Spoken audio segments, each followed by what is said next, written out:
ایک سوال کہ کیا انسان کی عقل اس کی رہنمائی کے لیے کافی ہے، یعنی فقط انسان کی عقل اس کی رہنمائی کے لیے کافی ہے؟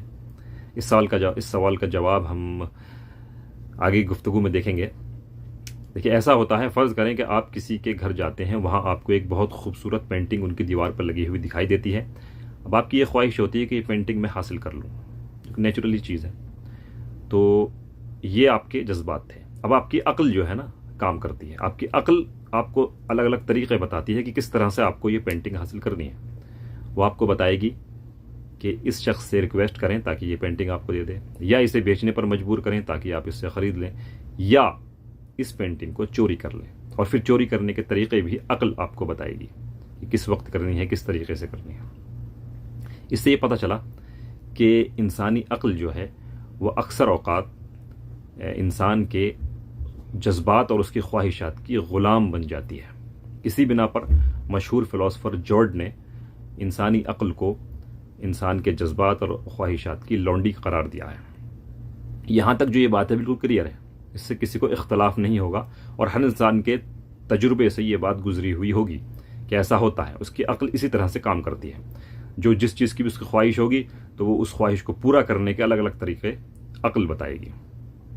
ٹھیک ہے، تو جب ایسی بات ہے تو ظاہر سی بات ہے کہ انسانی عقل پھر جو ہے اکلوتی، اگر اکیلی عقل جو ہے وہ رہنمائی کے لیے کافی نہیں ہے، کیونکہ وہ تو اس کے جذبات کے تحت کسی غلط طریقے پر بھی لے کے جا سکتی ہے اور جاتی ہے، اور پھر انسان مجرم بھی بن جاتا ہے۔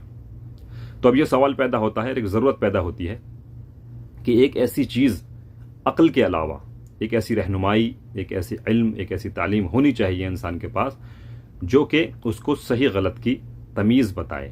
اگر اس کی عقل، اس کے جذبات اس غلط طرف لے کے جائیں تو وہ اس کی صحیح رہنمائی کر سکے۔ اور ظاہر سی بات ہے، ایسی رہنمائی صرف اسی ہستی کی طرف سے ہو سکتی ہے جس نے اس کائنات کو بنایا اور خود انسان کو بنایا، اور وہ خدا ہے۔ تو ہمیں یہ پتہ چلا کہ انسان کی عقل کے ساتھ ساتھ خدا کی طرف سے آنے والی جو وحی ہوتی ہے وہ بھی اس کے لیے اتنی ہی ضروری ہے جتنی عقل، بلکہ اس سے بھی زیادہ۔ اور وہ تعلیمات ہمارے پاس قرآن مجید کی شکل میں موجود ہیں، لہٰذا قرآن مجید انسانیت کے لیے اتنا ہی ضروری ہے جتنی انسان کے لیے عقل، یا اس سے بھی زیادہ۔ تو آپ کو اس گفتگو میں اور اس جواب سے کتنا اتفاق ہے کہ آپ کو یہ بات درست لگتی ہے؟ اس بارے میں آپ اپنی کمنٹ کر کے بتا سکتے ہیں۔